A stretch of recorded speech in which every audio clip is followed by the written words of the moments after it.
I want to ask you about. Can I ask you about your love life? Yeah, sure. Sure. How do you meet Yuki? How do you meet Yuki? Yeah. So for those of you who don't know, my beautiful lady is a famous food blogger here, food and drink blogger. Her Instagram is Yuki Mary Rose L. Hopefully I got that right. No, recently changed the name. No. No. Yeah. It was like something like the Spencer Yuki or something. No, it was for a Valentine Day. Yeah. It was. See? But it's the real one is Yuki. Yuki Mary Roselle, yeah.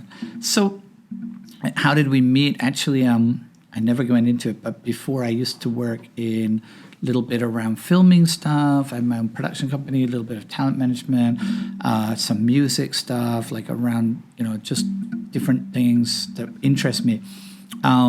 And I was working with a particular band at the time called Metro Vocal Group. They're a a cappella band, very talented a cappella band in Hong Kong, Western guys singing a mixture of international music and local music, so including Cantonese and Mandarin songs, including Beyond songs. We had a little bit of a hit with their version of Beyond song before. And I was working as their manager at the time, and Yuki was hired to do like PR and marketing for them. And I went to their office the day after they hired her.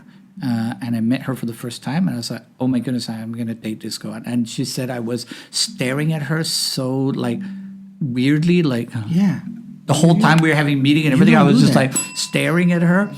And after that, I started going to their office like every day. Before I would like maybe once every 2 weeks, and I was going after a while. And she was like kind of like, "Oh my God, who is this weirdo?" And he kept coming here all the time, and like he's very annoying. And he hang out even after they left and keep talking to me.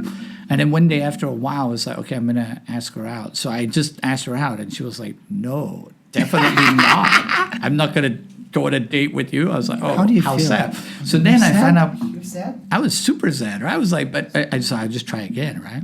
So then I found out we have a lot of mutual friends, and she loves live music. I love live music. And there's a certain bar, Pio Fresco, where I used to hang out She sings years as well. ago. She sings very well.